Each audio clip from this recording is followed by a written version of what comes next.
അതൃപ്തി മാറാതെ ജി സുധാകരൻ. കുട്ടനാട്ടിലെ പാർട്ടി പരിപാടിയിൽ സുധാകരൻ പങ്കെടുക്കില്ല. പരിപാടി അവർ നടത്തിക്കോളുമെന്നും തന്റെ ആവശ്യമില്ലല്ലോ എന്നും സുധാകരൻ പറഞ്ഞു.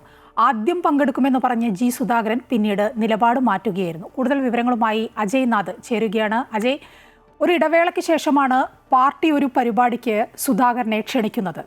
അതുകൊണ്ട് സുധാകരൻ പങ്കെടുക്കുമെന്നാണ് കരുതിയിരുന്നത്. പക്ഷേ ഇപ്പോൾ അങ്ങനെയല്ല എന്ന് വരുന്നു, അല്ലേ?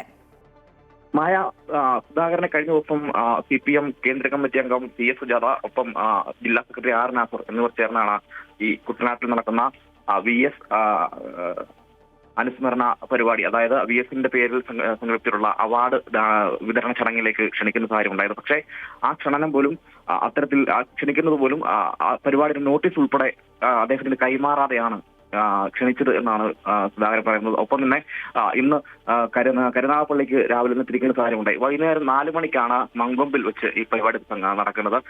CPM general secretary MA baby, സംസ്ഥാന സെക്രട്ടറി NB ഗോവിന്ദൻ ഉൾപ്പെടെയുള്ള ആളുകൾ പങ്കെടുക്കുന്ന പ്രധാനപ്പെട്ട പരിപാടി കൂടിയാണ്.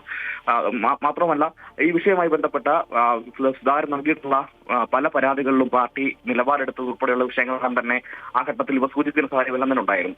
അതോടൊപ്പം തന്നെ തുടർന്നുള്ള പരിപാടികളെല്ലാം CPM വേദികളിലെല്ലാം തന്നെ സുധാകരനെ, പൊതുവേദികളിൽ എല്ലാം തന്നെ സുധാകരനെ പങ്കെടുപ്പിച്ചുകൊണ്ട് മുന്നോട്ട് പോകാം എന്നാണ് CPM ജില്ലാ നേതൃത്വം ഉൾപ്പെടെ കരുതുന്നത്. പക്ഷേ അത്തരത്തിലേക്ക് നിലപാട് CPM സ്വീകരിക്കുമ്പോഴാണ് ഇപ്പോൾ സുധാകരൻ അതിന് വിരുദ്ധമായി ഒരു നിലപാട് സ്വീകരിക്കുന്ന കാര്യമുണ്ടാകുന്നത്. അതായത് VS-യുമായി ഏറ്റവും ചേർന്ന് നിൽക്കുന്ന VS-ന്റെ വീടുമായിട്ടെല്ലാം അതുപോലെ ബന്ധമുള്ള VS-യുമായി പ്രത്യേകിച്ച് നല്ല ബന്ധമുള്ള ഒരു ആളുകൂടിയാണ് സുധാകരൻ. സ്വാഭാവികമായും പാർട്ടി അംഗത്വം മാത്രമാണ് നിലവിൽ സുധാകരനുള്ളത്. പാർട്ടി സംസ്ഥാന നേതൃത്വമായിട്ടെല്ലാം നിന്ന ആൾ കൂടിയാണ്. പക്ഷേ ഇപ്പോൾ നിലവിൽ പാർട്ടി അംഗം മാത്രമായിട്ട് സുധാകരൻ ഒതുങ്ങുന്ന കാര്യം കൂടിയുണ്ട്. പക്ഷേ അപ്പോഴും മണ്ഡലത്തിൽ ഉൾപ്പെടെ, അതായത് തന്റെ അമ്പലപ്പുഴ മണ്ഡലത്തിൽ ഉൾപ്പെടെ പരാജയം ഏറ്റുവാങ്ങുന്ന സാഹചര്യം CPM-ന് ഉണ്ടാകുമെന്നെല്ലാം തുറന്നു പറയുന്ന സാഹചര്യം എല്ലാം തന്നെ ഉണ്ടായിരുന്നു. മറ്റൊന്ന്, സജി ചെറിയാൻ ഉൾപ്പെടെ ഈ പരിപാടിയിൽ പങ്കെടുക്കുന്നു എന്നുള്ളതാണ് മറ്റൊരു പ്രത്യേകത. സജി ചെറിയാനുമായിട്ടാണ് ഏറ്റവും ഒടുവിൽ ഒരു തുറന്ന പോരിലേക്ക് സുധാകരൻ എത്തുന്ന കാര്യം ഉണ്ടായത്. അതുകൊണ്ട് തന്നെ അത്തരത്തിലേക്കുള്ള ഒരു തർക്കവും എല്ലാം മാറ്റി തിരഞ്ഞെടുപ്പ് എടുക്കുന്ന ഘട്ടത്തിൽ സുധാകരനുമായി ചേർന്ന് നിന്നുകൊണ്ട് പോകാനാണ് CPM ശ്രമിച്ചിരുന്നത്. പക്ഷേ അതിന് CPM-ന്റെ ശ്രമത്തിന് സുധാകരൻ തടയിടുന്നു എന്ന് വേണം മനസ്സിലാക്കാൻ. മറ്റൊരു പ്രധാന കാര്യങ്ങൾ സൂചിപ്പിക്കാനുള്ളത്, ഏറ്റവും പ്രധാനമായും ഈ വിഷയവുമായി ബന്ധപ്പെട്ട് സുധാകരൻ നൽകിയിട്ടുള്ള പരാതിയിൽ CPM ഇടപെടൽ നടത്തിയെങ്കിൽ പോലും അതിൽ തൃപ്തനല്ല എന്നും സുധാകരൻ പറയുന്ന സാഹചര്യം ഉണ്ടായിരുന്നു. അപ്പോൾ മനസ്സിലാക്കേണ്ടുന്നത്, സുധാകരൻ ഇപ്പോഴും CPM-യുമായി ഇടഞ്ഞു നിൽക്കുന്ന സാഹചര്യം തന്നെയാണുള്ളത്. മാനസികമായി ഈ വിഷയങ്ങളെല്ലാം തന്നെ CPM-ന്റെ ഇടപെടൽ സുധാകരന് തൃപ്തികരമല്ല എന്ന് വേണം മനസ്സിലാക്കാൻ. VS-ന്റെ പിറന്നാൾ ഉൾപ്പെടെ വരും ദിവസം, അടുത്ത ദിവസം 20-ാം തീയതിയാണ് പിറന്നാളുള്ളത്. ആ 20-ാം തീയതി പിറന്നാൾ ഉൾപ്പെടെ നടക്കുന്ന ഘട്ടത്തിൽ അവിടെ നടക്കുന്ന പരിപാടിയിലും സുധാകരൻ പങ്കെടുക്കുമോ എന്ന് നമുക്ക് കണ്ടറിയേണ്ടതായിട്ടുണ്ട്. നായ അജയ്നാഥ്, കഴിഞ്ഞ ദിവസം സജി ചെറിയാനുമായുള്ള തർക്കത്തെ തുടർന്ന് അതിലൊരു അനുനയനം അത് ഉദ്ദേശിച്ചുകൊണ്ട് സമവായ ചർച്ചകൾക്കായി നേതാക്കളുടെ ഭാഗത്തുനിന്ന് വലിയൊരു ശ്രമമൊക്കെ നടന്നിരുന്നു. CS സുജാതയും അതുപോലെ തന്നെ ജില്ലാ സെക്രട്ടറി R നാസറുമൊക്കെയാണ് സുധാകരന്റെ വീട്ടിൽ നേരിട്ടെത്തി അദ്ദേഹവുമായി സംസാരിച്ചത്. അനുനയ ശ്രമങ്ങൾ ഏറെക്കുറെ മുന്നോട്ട് പോകുന്നു എന്നാണ് അറിയാൻ കഴിഞ്ഞിരുന്നത്. അതിൻ്റെയൊക്കെ ഒരു ഭാഗമായിട്ടായിരിക്കും ഇന്നത്തെ പരിപാടിയിൽ പങ്കെടുക്കുക എന്നാണ് കരുതിയിരുന്നത്. പക്ഷെ അതെല്ലാം തെറ്റുകയാണ്. മായ സൂചിപ്പിച്ചോളെ തന്നെ അതാണ് ഏറ്റവും പ്രധാനമായിട്ടുള്ളത്. അതായത് ഈ പരിപാടിയുമായി ബന്ധപ്പെട്ടിട്ടാണ് അനുനയ നീക്കമായി ഇവർ എത്തുന്നത്. സ്വാഭാവികമായും ഈ പരിപാടിയിൽ പങ്കെടുക്കണം എന്നാവശ്യപ്പെട്ടുകൊണ്ടാണ് എത്തുന്നത്.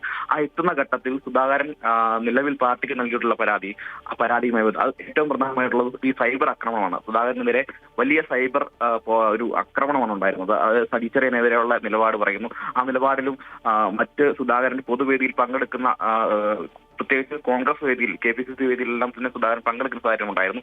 അതെല്ലാം പാർട്ടി അംഗങ്ങൾ അല്ലെങ്കിൽ പാർട്ടി പ്രവർത്തകർ സൈബർ ഇടങ്ങളിൽ സുധാകരനെ കടന്നാക്രമിക്കുന്ന സാഹചര്യമുണ്ടായിരുന്നു. ഈ വിഷയങ്ങളിലെല്ലാം സുധാകരനെ കടന്നാക്രമിക്കുന്ന സാഹചര്യം ഉണ്ടായിരുന്നു. സ്വാഭാവികമായും ആ ഘട്ടത്തിൽ സജി ചെറിയാൻ ഉൾപ്പെടെയുള്ള നേതാക്കൾ, AK ബാലനും സജി ചെറിയാൻ ഉൾപ്പെടെയുള്ള നേതാക്കൾ ഈ വിഷയത്തിൽ പ്രതികരണമായി രംഗത്തെത്തിയിരുന്നു. അതായത് സുധാകരൻ പാർട്ടിയോട് ചേർന്ന് പോകണം എന്നാണ് സജി ചെറിയാൻ പറയുന്ന സാഹചര്യമുണ്ടായിരുന്നു. പക്ഷേ ആ ഘട്ടത്തിൽ ഞാൻ പാർട്ടിക്കുള്ളിലാണ് നിൽക്കുന്നത്, പാർട്ടിയോട് ചേർന്നല്ല, പാർട്ടിക്കുള്ളിൽ തന്നെ നിൽക്കുന്ന ആളാണ്. പക്ഷേ സജി ചെറിയാൻ എന്തുകൊണ്ടാണ് അത്തരത്തിൽ പറഞ്ഞത്, അല്ലെങ്കിൽ സജി ചെറിയാൻ അത്തരത്തിൽ തന്നെ വിമർശിക്കുന്ന ആളല്ല എന്ന തരത്തിലേക്കുള്ളൊരു അജയ്, ഈ പാർട്ടിയുമായി ചേർന്ന് പോകണം, മുതിർന്ന നേതാവാണ് ജി സുധാകരൻ എന്നൊക്കെ കാര്യമൊക്കെ ഇപ്പോൾ ഈ ഇലക്ഷൻ അടുത്ത സമയത്ത് മാത്രമേ പാർട്ടിക്ക് ബോധ്യം വന്നുള്ളൂ. ഇതിനു മുൻപ് അത് ഉണ്ടായതേ ഇല്ല. തീർച്ചയാണ്.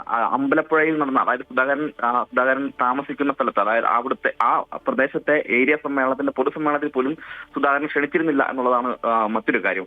ആ ഘട്ടത്തിലാണ് സുധാകരൻ ഒരു പരസ്യ പ്രസ്താവനയിലേക്കും അല്ലെങ്കിൽ പരസ്യമായും പാർട്ടിക്കെതിരായിട്ടുള്ള ഒരു നിലപാടിലേക്കെല്ലാം വരുന്ന സാഹചര്യം ഉണ്ടായിരുന്നു. പക്ഷേ ഇപ്പോഴും താൻ പാർട്ടിക്ക് വിധേയനായി തന്നെയാണ് പ്രവർത്തിക്കുന്നത് എന്ന തരത്തിലേക്കുള്ള നിലപാടാണ് സുധാകരൻ സ്വീകരിക്കുന്നത്. പക്ഷേ അപ്പോഴും അത് ഇത്തരത്തിലുള്ള നിലപാടുകൾ പാർട്ടിയെ വെട്ടിലാക്കുന്നുണ്ട് എന്ന് വേണം മനസ്സിലാക്കാൻ. അതുകൊണ്ട് കൂടിയാണ് ഈ നേതാക്കൾ ഉൾപ്പെടെ ഒരു അനുനയന നീക്കമായി സുധാകരന്റെ വീട്ടിലേക്ക് എത്തുന്നതും തുടർന്ന് പൊതുപരിപാടികളെല്ലാം തന്നെ സുധാകരനെ പങ്കെടുപ്പിക്കും എന്ന തരത്തിലേക്കുള്ള ഒരു നിലപാട് പാർട്ടിയുടെ ഭാഗത്തുനിന്ന് ഉണ്ടാകുന്നത്. പക്ഷേ തെരഞ്ഞെടുപ്പ് അടുത്ത് നിൽക്കുന്ന സാഹചര്യത്തിൽ സുധാകരനുമായി ചേർന്ന് പോയില്ലെങ്കിൽ അതൊരു തലവേദനയാകും എന്ന ഒരു നിലപാട് തന്നെയായിരുന്നു പാർട്ടിക്കുള്ളത്. പക്ഷേ ആ നീക്കം ഇപ്പോൾ പാർട്ടിയുടെ ആ ലക്ഷ്യം അല്ലെങ്കിൽ പാർട്ടിയുടെ ഒരു നീക്കം ഇപ്പോൾ അത് ശരിയായ നിലയിൽ മുന്നോട്ട് പോകുന്നില്ല, അല്ലെങ്കിൽ ആ നീക്കം സുധാകരൻ തടയിടുന്നു, ആ നീക്കത്തിന് തടയിടുന്നു എന്നാണ് മനസ്സിലാക്കാൻ. ഇപ്പോഴും പാർട്ടിയുമായി വിയോജിപ്പ് അല്ലെങ്കിൽ പാർട്ടിയുടെ നിലപാടുമായി സുധാകരന് മാനസികമായ ഒരു വിയോജിപ്പുണ്ട് എന്ന് വേണം ഈ വിഷയവുമായി ബന്ധപ്പെട്ട് മനസ്സിലാക്കാൻ.